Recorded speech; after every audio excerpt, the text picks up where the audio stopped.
훑어봤고 이제 2부에서 종목들 한번 훑어보겠습니다. 시작하시죠. 네. 네, 그래서 아까 말씀드렸던 걸 이어서 말씀드리면 해외에서는 현대랑 삼성 엔지니어링이 조금 강세를 보인다. 이건 11페이지 보시면 되고요. 제가 이거는 중동이랑 아시아 전체 이렇게 해서 건설사별로 물량을 얼마나 가져왔는지 비중을 따져서 말씀을 드린 거고요. 그럼 아까 주택은 현대, GS, 해외는 현대, 선맨 이렇게 두 개로 나뉘잖아요. 근데 말씀드린 대로 주택이 쪼그라들고는 있는데 그래도 여전히 주택에 대한 의존도는 높고요. 해외가 좋아지고 있지만 그래도 아직까지는 이걸 메인으로 가져가긴 어렵기 때문에 주택이랑 해외에서 다 강점을 갖고 있는 회사가 조금 더 안정적이지 않을까라고 저는 생각을 해서 제 토픽은 현대건설이고요. 12페이지를 보시면 2018년이 사실 그래요. 저희가 해외가 좋아질 거예요 라고 이야기 드리지만 아직까지는 건축의 영향을 무시할 수 없어요. 그래서 둘 다 잘하는 강점을 갖고 있는 회사를 추천드리는 그래서 현대건설이다 라고 말씀을 드리면 될 것 같고요. 현대건설을 말씀드리면 14페이지 보시면 될 것 같아요. 일단 제가 건설을 딱 처음 했을 때 가장 들었던 생각이 뭘 봐야 될지 모르겠는 거예요. 어차피 실적은 실적은 너무 안정성이 뭐가 없어요. 달랐어? 회계 그러니까 제가 딱 보니까. 철강을 하다가 건설을 했을 때 당황했던 게 실적이 안정성이 너무 없어요. 뭐 이거는 이번 분기는 잘했는데 그렇다고 다음 분기도 잘할 게 아니고요. 뭐 이번 분기 좋았는데 뭐 수주잔고가 모자라서 내년부터 못할 거래요. 이걸 모르겠는 거예요. 갑자기 왜? 근데 또 이런 얘네들의 재무제표에는 수주잔고나 이런 게 정확하게 나오지 않아요. 그리고 공정률도 나오지 않아요. 그러니까 수주를 인식해서 매출 인식을 하려는데 나도 그게 네, 항상 네, 궁금했어. 공정률이 없으니까 네. 어느 정도 진행된 거 어디서 이게 매출 인식되는지를 잘 모르겠더라고. 그래서 공정률은 보통 추산을 해요. 그러니까 신규 수주 매출액을 기준으로 신규 수주랑 수주잔고로 계산을 해요. 그래서 요 정도겠구나라고 저희가 계산을 하는 거고요. 그래서 사실 추산을 하는 거니까 다음 분기 실적을 정확하게 알 수가 없어요. 왜냐하면 이 공정률이 저희가 과거 기준으로 뭐 매분기 10%씩 하면 이번 분기도 10% 공사가 진행됐겠지라고 하고 추정을 하는 건데 이번 분기는 3%밖에 못했어. 대신에 비용을 10% 때릴게 이러면 알 수가 없는 거예요. 그냥 선형 추정밖에 못해. 그렇더라고요. 또 회계 기준도 바뀌어가지고 또 그쵸. 그것도 또 한 번 또 갈아엎혀가지고 이게 더 또 복잡해요. 원래는 예를 들어 제가 1,000억짜리 공사를 하는데 10%씩 하면 10%씩 인식이 됐는데 또 이게 진행률 말고 인식을 따로 하는 방법이 생겼어요. 그래서 현대산업개발은 방법이 회계 기준이 완전 달라요. 그래서 처음에 분양할 때 뭐 20%를 하느냐 안 하느냐가 중요해지고 뭐 이렇다 보니까 사실 지금 제가 커버하고 있는 기업들은 아직 그런 현장이 많지는 않아요. 근데 이게 정부의 방향이라서 그러니까 사업장별로 또 인식이 다 다르더라고요. 네, 내가 사업장별로 다릅니다. 그걸 한번 공부하려고 어느 건설회사한테 까줬을 때 네 모델 좀 보여줘 그랬더니 이게 사업장별로 다 돼 있어서 도저히 추산할 수가 없어요. 그리고 왜냐하면 이런 대형 건설사는 사업장이 정말 많아요. 한 분기에 건설하는 게 거의 연결로 붙는 것까지 하면 100개가 넘어요. 현장이. 그럼 저희가 100개 넘는 현장의 진행률이랑 뭐 이런 모든 원가를 따질 수가 없어요. 그러니까 기본적으로 추산하기가 굉장히 애매해요. 이렇게 하면 나 알 수 있냐 했더니 아니다. 파일을 보여주길래 야 이렇게 하는 거냐? 근데 이것도요 형 틀려요. 그래서 내가 그러다가 컨센서스 반대로 나오고 막 그런 거 아니야. 그렇죠. 왜냐하면 또 충당금이 있어. 그렇죠. 이게 어떻게 이게 건설회사가 아무것도 없는 거야. 내가 봤을 때는 사람만 있고 사오만 전화했던 거야. 내가 봤을 때는 근데 사실 그래서 굉장히 레버리지가 큰 비즈니스. 그렇죠. 타이밍만 맞으면 그냥 밸류에이션을 갖다 뒷밸류해서 그냥 바로 바로 크게 프리미엄을 받을 수 있어서 있는. 이게 섹시했던 것 같아. 그렇죠. 지금 그 얘기를 하다 보니까 부모를 힘들었겠다 처음에. 진짜 약간 그래서 컨센서스라는 게 무의미한 섹터예요. 그러니까 컨센서스가 있긴 한데 사실 이 섹터에서 실적이 나오는 거랑 컨센은 굉장히 무관해요. 안타깝지만 그래서 그냥 다들 뭘 하냐면 아까 말씀드린 대로 저희가 뭐 다음 분기나 내년쯤에 들어갈 만한 해외 수주 가능성이 높은 게 뭐가 있고 지금 건설하고 있는 대규모 현장에서 문제가 생기고 있지는 않은지 이렇게 물어볼 수밖에 없어요. 저희가 모든 현장을 제가 뭐 부산 센텀시티를 갈 것도 아니고 확인할 수가 없잖아요. 그래서 사실 약간의 한계가 있더라고요. 건설애들이 약간 약호주의고 싶을 때 딱 보여주는 거지. 내가 이 정도로 하고 있다. 그렇죠. 이렇게 열심히 한다. 이런 거 열심히를 보여주는 거네. 근데 데이터가 생각보다 방대한 것 같아. 건설이 사업장별로 다 달라. 그 형식도 다르고 뭐도 다르고.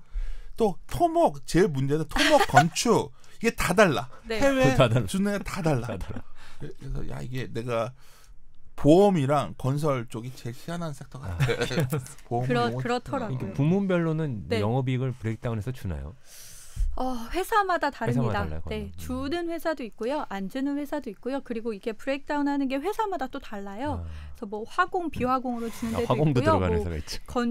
건축, 토목, 플랜트 이렇게 나눠주는 회사도 있고요. 이거는 회사에서 주시는 대로 대림 저희는 산업이 받기 건설 때문에. 회사라고 그러는데 대림 산업은 또 어떻게 볼 거면? 그렇죠. 화학이 크기 때문에. 그렇지. 석유와.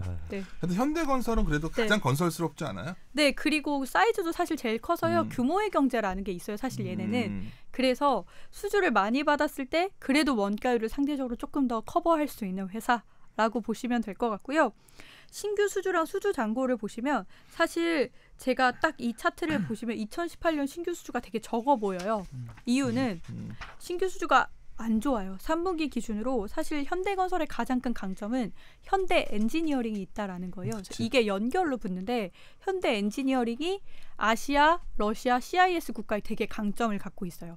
그래서 신규 수주가 다 그게 붙어요. 근데 대신에 현대건설 별도로는 해외 수주가 사실 별로 안 좋았어요. 3분기까지.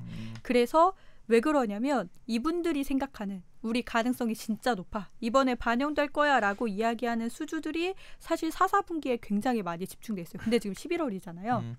아까 말씀드린 대로 발표가 돼야 됐구나 이거예요. 그래서 사실 4, 4분기에 몰려 있어서 이게 되면 본인들이 말하는 연간 가이던스를 맞출 수 있지만 지금 현재 기준으로 사실 쉽지는 않은 상황이고요. 뭐 이야기는 수익 계약이 맺어져 있는 것들이 있고 파이낸싱만 남은 프로젝트들이 있어서 가능성은 높습니다라고 하지만 일단 연간 가이던스보다는 조금 낮춰놓은 상황이고요. 오른쪽에 있는 차트를 보시면 이건 수주 잔고. 그러니까 내가 매분기, 매달 신규 수주를 받아서 공사를 아직 다 끝내지 않은 수주 프로젝트들이 얼마나 남았느냐를 보여주는 거예요. 그래서 사실은 신규 수주도 매우 중요해요. 왜냐하면 내가 이번 학기에 얼마나 열심히 했느냐의 성적을 보여주는 거고요. 수주 잔고는 그동안 내신이 쌓여서 생긴 나의 평균이라고 보시면 돼요. 그래서 둘 다 중요한데 일단 현대건설은 3분기 누적 기준으로 신규 수주도 가장 많고요. 수주 잔고도 가장 많아서 아까 말씀드린 대로 조금 더 규모의 경제가 생길 수 있다라고 생각을 해보면 현대건설은 조금 더 편안하다라고 보시면 될 것 같습니다. 요거는 뭐 그럼 수주 잔고 네. 신규 수주 하고요. 네. 뭐 기간 같은 건 어떻게 되는 거예요? 실제로 이제 매출로 연결되는. 이게 프로젝트마다 조금 다른데요. 국내 주택은 아까 말씀드린 대로 한 2년 정도면 2년. 인식이 되고요. 해외 같은 경우는 되게 극단적이에요. 뭐 100개월 넘게 걸리는 프로젝트도 있고요. 진짜 짧은 뭐 1년 안에 끝나는 것들도 있어서 사실은 이거는 평균을 내기는 조금 애매합니다. 요 두 차트를 잘 보면 네. 이제 현재와 미래도 보이네요. 그러니까 지금까지는 플랜트가 좀 많았는데 작년 올해 보면 이제 건축 쪽에서 많이 그쵸. 늘어나고 있는 네, 분위기네요. 그리고 주택 비중이 되게 생각보다 작년에 높았고요. 뭐 이런 식으로 방향성이 조금 보이기는 합니다. 근데 이게 문제는 그래서 저희가 보통 어떻게 보냐면요. 얘네가 하고 있는 현장 중에 사이즈가 큰 현장이 언제까지 완공이 되느냐를 사실 많이 봐요. 왜냐하면 사이즈가 큰 현장이 완공되고 나면 그만큼 매출 인식이 되는 게 빠져버리기 때문에 사실 그렇게 보시는 게 조금 더 편하고요. 근데 지금 제가 커버하고 있는 5개 건설사들은 대부분 다 대형 수주들이 매 분기, 매년 있기 때문에 갑자기 실적이 쇼크날 가능성은 크지는 않은 것 같아요. 일단 현재 기준으로는. 그래서 조금 넘어가서 현대건설 밸류에이션을 보시면 사실 현대건설은 막 어닝 쇼크가 되게 크게 났던 회사는 아니에요. 그래서 보시면 왼쪽이 PB, 오른쪽이 P인데 PE, PB 다 차트라고 할 수 있을 만한 그림이잖아요. 이유는 빅베스가 크게 없었다라는 걸 의미하고요. 일단은 저는 BPS 6만 원에 PB 1.1배를 줘서 6만 6천 원이 TP인데요. 뭐 이거에 대해서는 굉장히 고민들이 많으세요. 과연 건설사에 대해서 한 배 이상의 프리미엄을 줄 만한 회사들이냐라는 이야기를 하는데요. 사실 저는 개인적으로는 현대건설이라고 하는 회사는 주택에 대한 안정성도 갖고 있기 때문에 이 정도의 밸류에이션은 과도하지 않다라고 생각을 하고 있고요. 그리고 현대건설은 사실 현대건설 말씀드리면 다들 궁금해하시는 건 북한 이슈도 같이 붙는 회사이기 때문에 보시는 것처럼 주가 변동성이 굉장히 큽니다. 그래서 북한 이야기를 잠깐 드리면 일단 저희는 북한에 대해서 철도 건설을 한다고 하잖아요. 근데 저희가 북한을 넘어서서 하는 공사는 사실 쉽지는 않습니다. 왜냐하면 세컨더리 보이콧에 영향을 받을 수 있기 때문에 그렇게 되면 달러를 사용을 못해요.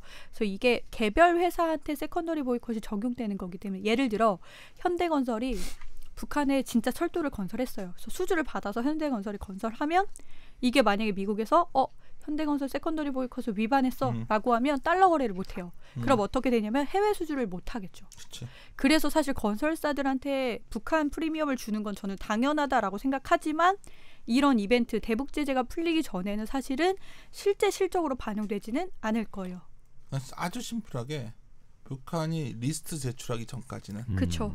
리스트가 제출돼야 세컨더리 보이콧이라는 게 굉장히 무서운 거거든. 이거는 그쵸. 어떤 겁니까? 이게 나가면은 그냥 다 거래 못하는 거야. 거래, 딴 데서 이제 다른 것까지 다 못하게 버려. 그쵸. 제3국가에서 북한이랑 거래하는 걸 미국이 제재하는 거예요. 이거는 뭐 안보리 제재가 아니라요. 그냥 미국이 자체적으로 하는 거라서요. 그래서 달러 거래가 불가능해집니다. 크레딧이 딴 데서 크레딧이 막히면 연쇄로 막히는 거예요. 그래서 저번엔 세컨드리가 뭐 찌라시처럼 돌았지만 이게 만약 건설사에서 관련되는 거거든요. 이게 그쵸. 그렇지. 근데 다들 조심할 것 같아요. 그래서 사실 뭐 얘기하는 건 뭐 우물 만들어주고 뭐 이런 인도적인 차원의 것들은 할 수 있지만 진짜 인프라를 하는 건 선제적으로 제재가 풀려야 할 것 같고요. 이거 선호도 순으로 말씀드리면 두 번째는 GS예요. 그러니까 GS 같은 경우는 사실 가장 큰 강점은 현대는 막 미수금 같은 거는 큰 거. 다 있습니다. 이 회사들 크게 다 아직 남아 있고요. 어. 아마 대부분 그런 미수금이 많이 남아 있는 건설들은 올해 4, 4분기 완공 예정인 프로젝트가 많아요. 그러니까 항상 그것 때문에 막상 실적을 인식할 때 막 사건이 터지고 이제 그런 거 다 끝나는 건지 궁금해서. 지금 거의 끝나가고 있는 분위기예요. 끝물이야, 그래서 이제. 사실 저는 4, 4분기 실적이 진짜 중요하다라고 말씀드리는 게 이게 실적이 좋고 안 좋고를 떠나서 얼마나 미수금이 많이 반영이 되고 문제가 있었던 현장들이 얼마나 완공이 되느냐가 사실 이게 중요해요. 트라우마거든. 건설에서 그쵸. 진짜 많이 할 뭐가 또 나왔다. 뭐야 또 이거 뭐야. 원래 진짜 끝난 일반적으로 건지. 4분기에 막 반영을 많이 하시기 그치. 때문에 4분기에 당연하지. 한번 확인하고 갈 만한 이유는 있는 이번에 것 같아요. 4분기가 마지막이었으면 좋겠는데. 그렇죠. 모르는 안타깝게도 회계의 원리를 계속 공부하게 저는 되죠. 실적 발표할 여러분은 때마다. 시장에 계시겠지만 4분기 실적이 나올 때 저는 아마 집에 있을 거기 때문에 쉬고 있어. 그러네요. 오늘 그 건설한다 그러니까 방금 이제 네. 윤쌤님 말씀처럼 그 개인 투자분들 몇 분이 건설 쪽에서 진짜 그럼 그 빅베이스 때문에 항상 좀 그쵸. 곤란했었잖아요. 근데 이제는 진짜로 네. 그 정도 예전에 뭐 GS 건설 사건이라든가 네네네. 그런 거는 그거지. 없다고 생각해도 되는 건지 그거는 생각하고 투자를 사실 확신할 수 없고요. 뭘 보시면 되냐면 사실 저도 처음 하는 거였잖아요. 그러니까 모르겠는 거예요. 회사 가서 물어봐도 이제 거의 끝났어요라고 얘기해 주세요. 그리고 막 현장명을 막 얘기하세요. 막. 그런데 내가 그거 제일 웃기는 게 뭔지 알아? 막 사람들이 그래. 막 이게 또 좋게도 어차피 댓글에 내용 많으니까. 근데 막 갑자기 저는 뭐 건설에 탐방 갔다 오면 안 되는 거예요. 웃기고 앉았는데 진짜 이걸 어떻게 그걸 탐방 가서 다 알 수만 있으면 그게 아니라 업데이트해야 그쵸. 되는데 이건 업데이트가 안 되더라고. 그렇죠. 저희가 현장 가서 해외 현장 볼 수 있는 게 볼 수가 아니니까요. 없잖아. 그래서 제일 쉬운 건 사업 보고서를 보시면 돼요. 사업 보고서에서 이제 저희가 컨트롤 F에서 단어를 찾잖아요. 미천구 공사를 찾으면 미천구공사. 이거를 고시를 해야 돼요. 예를 들어 3분기 사업 보고서가 오늘까지 나오잖아요. 예를 들어 현대건설 사업 보고서 들어가서 미천구 공사를 검색해요. 그럼 그 검색하면 미천구 공사 금액이랑 진행률이랑 이게 전체 그 수주 금액의 몇 프로인지가 나와요. 네. 그러면 진행률이 80% 이상인데 미천구 공사 금액이 전체 도급 금액의 10%를 넘어가면 약간 불안한 거예요. 10%. 그러니까 90% 이상 공사가 끝났는데 돈이 10% 이상을 못 받았으면 약간 불안한데 하는 현장이 되는 거예요. 그러니까 그렇다고 이 현장이 망하는 건 아니지만 돈을 못 받을 가능성이 높은 거죠. 그래서 그래도 일반적으로 듣고 네. 계시니까 거의 끝난 것 같아요. 거의 4분기가 거의 마무리되는 네, 분위기기는 마무리 해요. 분위기야. 네. 그래서 건설사들도 이제는 더 이상 빅패스가 없을 거예요라고 이야기하는 것도 4분기 되면 거의 다 완공이 돼요. 그러면 사실 추가적으로 미천공사가 나오지 않기 때문에 제가 방금 말씀드린 대로 4분기 실적은 확인하시고 하시면 좋을 것 같아요라고 말씀드린 것도 그렇게 보시면 될 것 같습니다. 네. 건설회사가 그래도 참 이 위기 겪으면서 네. 내성이 생긴 것 같아요. 네. 이게 많이. 그쵸. 예. GS 건설. 네, 그리고 두 번째는 GS고요. GS는 사실 현대랑 비슷한 느낌이에요. 왜냐하면 GS도 아까 말씀드린 대로 주택이 조금 잘하고 있는 편이고요. 그리고 GS의 가장 큰 강점은 계열사가 있죠. 그치. 그래서 계열사 국내 플랜트 물량들이 조금 내년에 나올 가능성이 높아지고 있어요? 있어요. 네. 그러니까 이게 항상 얘는 그 캡티브 마켓 같은 그쵸, 거 그쵸. 그러니까 이게 국내 플랜트들도 뭐 투자 사이클이 오면서 조금씩 이야기가 회사들 자체적으로 나오고 있고요. 이렇게 되면 꼭 계열사한테 가는 건 아니에요. 요즘은 그렇게 못 하거든요. 어차피 입찰을 받아야 하긴 하지만 트랙 레코드라는 게 중요하기 때문에 과거에 예를 들어 이 A라는 회사의 건설을 거의 다 GS건설이 하면 GS건설이 가져갈 가능성이 높다라고 보면 캡티브에서 조금 더 안정적으로 수주를 가져갈 수 있다라고 보시면 되고요. 근데 문제는 신규 수주랑 수주 잔고를 보시면 사실 올해는 다들 신규 수주를 별로 못했어요. 주택이 좋았던 거에 비해서 해외 수주가 그렇게 좋지 않았기 때문에 상대적으로 신규 수주가 부족하고요. 그렇다 보니 수주 잔고가 조금 모자라요. GS 같은 경우는 지금 추정하건대 수주 잔고가 줄어들 가능성이 조금 더 높습니다. 이러면 아까 말씀드린 대로 공정률에 따라 반영이 되겠지만 앞으로의 실적에서 크게 좋아질 만한 걸 기대하기는 어려워요. 그래서 사실 GS에서 가장 중요한 건 주택입니다. 주택이 얼마나 안정적으로 나오느냐가 중요하고요. 올해가 거의 2만 세대 정도 분양을 했어요. 그래서 마지막에 연말에 개포 8단지가 미뤄지면서 내년으로 인식이 될 건데 내년에 분양되는 물량이 어느 정도가 되는지가 사실은 GS 실적에도 조금 더 중요할 것 같고요. 말씀드린 대로 캡티브 영향이 조금 있다라고 보시면 되고 GS의 밸류에이션은 아까 말씀드린 대로 어닝 쇼크가 있었기 때문에 드라마틱하다, 뭐 오른쪽 차트를 보시면 PE는 인식할 수가 없네. PER을 차트를 안 보시는 게 좋아요. 이게 다들 그리시면 그러실 거예요. 이게 무슨 일이지? 왜냐면 마이너스부터 축이 나오거든요. 그래서 이건 그냥 모르는 척 하시고. 사실 GS가 대박 종목이었어. 예전에. 요즘에요? 아니 탑픽 이거 해가지고 은근히 그쵸. 이거 차트상으로 좋았는데 그쵸. 워낙 안 좋았다가 이게 나오면서 그냥 네. PR 차트 생기면서 날라갔어요. 갑자기 선들이 보이기 시작하면서. 선이 보이면서 안 보이다가 저는 PBR 차트도 네. 없을 줄 알았어요, 사실. 그래도 나름 옛날에. PBR은 북으로 하는 거니까 그래도. 그래서 PBR 보시면 일단은 BPS 47,500원에 PB 1.15배를 줬고요. 가장 큰 이유는 사실은 건설사들한테 쉽게 기대하기 어려운 주택의 안정성이라는 게 어쨌든 현대나 GS 다 프리미엄으로 조금 작용할 수 있지 않을까라고 저는 생각을 하고 있어서 선호도 순으로 말씀드리면 요거 보면 이렇네요. 아까 17페이지에 네. 차트 보니까 네. 수주 잔고는 줄고 있는데 신규 수주는 우리가 뭐 지금 같이 확인할 수 있고 네. 근데 신규 수주는 GS는 주택이 중요하고 네. 그 말은 이제 부동산 경기를 어떻게 보느냐에 따라서 그쵸. GS건설은 이제 뷰가 갈리시는 거네요. 그렇죠. 그리고 GS건설이 여기서는 현대건설이 탑픽이지만 어쩌면 지난 1년간 어디 포트폴리오 매니저들을 만나면 GS건설 굉장히 좋아했고 그렇죠. ROE가 좋아. 네, 맞습니다. 왜냐면 얘는 수익성이 좋은 회사야. 현대건설 이런 데는 ROE들 한 자리도 안 되는데 얘는 네. 두 자릿수 쫙쫙 그쵸, 나오고 그쵸. 뽑아주거든. 그래서 얘네가 요에 뽑았던 거야. 어쩌면 GS는 상당히 내성이 생긴 회사일 수가 있어. 이제는 내가 봤을 그래서 때는. 건설사들한테 사실 주택이 얼마나 중요하냐면 이게 있으면 해외 수주에서 원가율이 조금 높아져도 이런 건 다 커버가 돼요. 왜냐하면 국내 GS가 자체 분양이 되게 많았어요. 자체가 뭐냐면 옛날에 땅을 싸게 샀던 걸 건설해서 파는 거예요. 이러면 수익성이 훨씬 좋거든요. 이런 물량이 많다 보니까 상대적으로 수익성에서 조금 더 좋았었던 거죠. 근데 아까 말씀드린 대로 사실 제가 탑픽이 있고 선호도가 있지만 개별 회사들이 해외 수주를 어떻게 받을지는 사실 아무도 몰라요. 몰라. 그래서 뉴스플로우를 보시면서 갑자기 요즘 누가 수주를 많이 받네? 라고 하면 그 회사가 경쟁력이 높아지고 있거나 아니면 해외 수주를 많이 받아서 실적이 좋아질 가능성이 높아진다라고 보시면 될 것 같습니다. 제가 요즘에는 그러니까 네.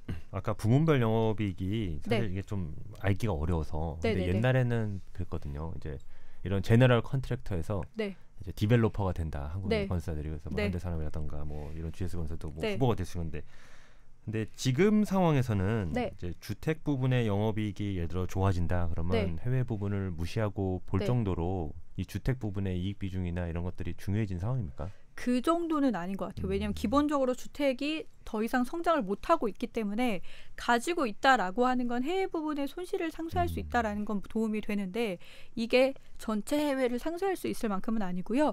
GS를 되게 좋아하시는 분들은 GS는 이제 디벨로퍼다라는 이제 이야기를 되게 많이 하세요. 자체 물량이 워낙 많았었기 때문에 회수되는 돈이 많잖아요. 그럼 현금 흐름이 좋아지고 그러면 얘네는 이제 뭐 예를 들면 그런 걸 할 수 있겠죠. 뭐 집을 진짜 자기들이 지어서 이거를 분양해서 넘기는 게 아니라 우리가 계속 관리도 하는 걸 할 수 있는 거예요. 디벨로퍼가 진짜 하는 걸. 옛날엔 그래서 이제 랜뱅크라 그랬잖아요. 네, 그쵸. 근데 그것들을 이제 가치 평가 직접 하고 시총 그쵸. 대비해서 얼마나 디스카운트인지를 그쵸. 봤는데 지금은 근데 앞서 논리를 보면은 이제 그 랜뱅크가 어디 위치했느냐에 그쵸. 따라서 그게 그쵸. 좋을 수도 있고 나쁠 수도 있고. 그 그러니까 정도의 그 자본을 넣어서 이렇게 할 생각은 없을 것 같은데. 그리고 뭐 이게 현금 흐름이 좋아지고 있는 어. 국면은 맞는데요. 사실 제가 이걸 말씀드려야 되게 애매한 게 이 회사의 전략이 정말 그렇게 해서 우리가 많은 부지를 디벨로퍼처럼 할 거예요라고 하고 있는 상황은 사실은 아니에요. 그러니까 저희가 기대를 갖는 거죠. 그 정도로 여유 있는 회사들이 야 이제 저 빅베이스 벗어나고 그렇죠. 이제 이제 좀 좋아졌으니까. 비싸고 있는데 야 너무 좀 앞서. 네, 뭐 그렇게 되면 사실은 아. 완전 다른 밸류에이션을 받을 수는 있을 것 같아요. 왜냐하면 그렇게 되면 어쨌든 임대 수익이라는 새로운 뭐 수익원이 생기기 때문에 다르게 접근할 수 있을 것 같아요. 그냥 기존의 건설사라고 생각을 해보면 그렇다라고 보시면 되고요. 세 번째는 삼성 엔지니어링인데요. 사실 뭐 이렇게 얘기 드리면 이상한데 보통 삼성 엔지니어링은 남자의 주식이라고 하는 게 퓨어 플레이입니다. 국내 주택은 아까 말씀드린 네, 삼성 물산이 물산이 하고요.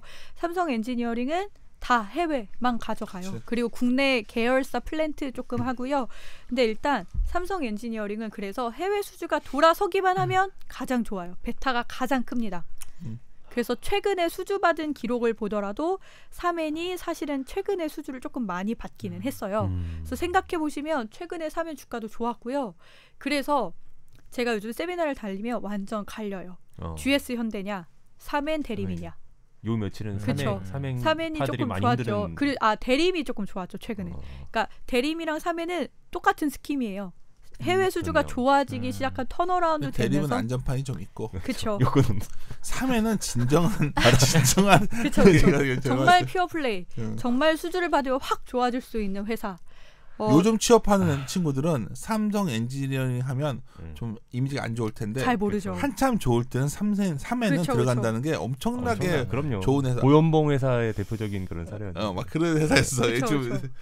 정말 그래서 해외 쪽. 이거 엔지니어링 액분한 적 없는 거잖아요. 네. 그러니까 예전 기억하던 가격은 너무 그쵸, 달라서. 네. 그래서 아, 진짜? 신규 수주 그쵸. 수주 잔고 보시면 뭐 저도 그렇게 추정할 수밖에 없어요. 수주 잔고가 올라간다. 왜냐하면 퓨어 플레이고 그러다 보니 이게 원래 사람이 절실하면 더 열심히 하잖아요. 이분들은 해외 수주를 받는데 굉장히 적극적이세요. 지금 본인들에게 조금 더 좋은 턴이 왔기 때문에 그럼 저희는 신규 수주가 좀 늘어나면서 수주 잔고가 좋아질 거라고 추정을 하고는 있지만 그 수주들이 나중에 어떤 그쵸. 결과가 올지에 대해서 과거에 말씀드린 대로 사실 이거는 개별 회사에서 어떻게 결과를 가져오느냐에 따라 달라요. 그래서 사실 이거는 저는 이렇게 추정을 하고 있기 때문에 턴어라운드 하고 있다라고는 볼 수 있고요. 사멘도 사실 PB 차트만 보시면 됩니다. P가 의미가 없고요. PB 이건 보시면 더 사멘은 드라마틱하다 진짜. 밸류에이션이 되게 비싸요. 그치? 그래서 사실 이거에 대해서도 굉장히 많은 너무 논란이 비싸. 있어요. 네. 이거에 대해서 이만큼까지 프리미엄을 줄 수 있느냐라는 이야기를 내가 항상 하죠. 하는 말이 단순한 거 얘기할까?